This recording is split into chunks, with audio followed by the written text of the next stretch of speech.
Uy,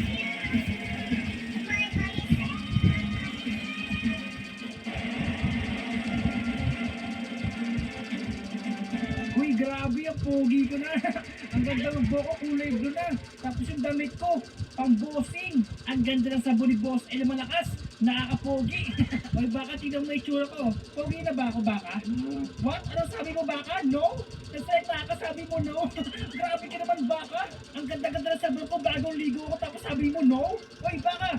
Grabe yung baka na yun ah. So rude. Yung baboy, umakyat ng puno. Kakaibang baboy yan. Isa kang talentadong baboy. Ang galing mo baboy, ang umakyat ka ng puno. Ano ka, unggoy? Meron naman ito guys na parang portal, no? Pero sila, sayang naman. Meron pa naman to sa ilalim guys. Baka meron itong nakatagong lihim eh. Baka may nakatagong kayamanan dito. Naku, lupa na. Puro bulati na. Anong puro mo na to, umiilaw po. Kuha nga tayo isa lang guys. Pang decoration sa bahay natin. Okay, ay mabasag. Hindi pwede, may pa yung pickaxe ko. Baka kailangan diamond, di ko sure. So pala guys, sa formang kabayo, mga kulay gray. Parang baka yung kulay ito guys. Kabayong baka. Sa forma guys, panglaban talaga to. Parang kumakain ng zombie yan eh. Ito namang isa, parang may sakit oh. Kung tayo lapit dyan, magputulong muna tayo guys ng puno para pang-design natin sa ating farm.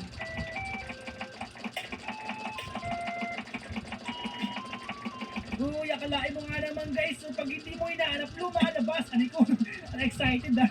Nahulog tuloy tayo. Ang daming iron dito. Ay, dito lang, parang hindi nababasag. Ay, kaya pa, naka-axe pa na ako. Kailangan pickaxe, sorry. Hindi ko napansin. I'm a very noob. Sorry po, bago lang po ako sa Minecraft.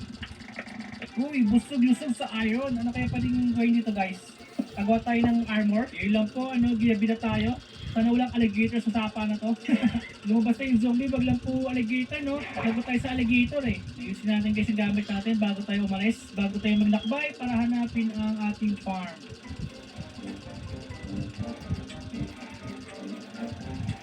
Okay, let's go. I'm ready na. Ano pa ba? Ay, wait lang. May nalimutan ako. Gawa muna tayo ng pickaxe. Iron pickaxe. Nasaan yun? Yan. Ito ang gusto ko. Parang pangin ng lobo. And welcome guys sa ating underground farm na merong milagrosang puno sa tuktok. Medyo madaling pa nito guys, no? Lagyan natin ng ilaw. Torch. Yan. Wait lang. Ba't may tubig dito? Bakit binaba yung underground ko? What is the meaning of this? Bakit may tubig dito? Ano pa? Umulan ba? Paano ko magtatanim? Parang gumawa ng dagat dito. Baka magka-sharks dito ha. And that's it guys. Lumipat lang tayo ng farm. At ito ang ating bagong farm. Ang tuktok ng bundok na nag-i-snow. Sobrang lamig dito. Bye-bye guys. Para hindi yung alis yung mga ating pananim. Okay guys.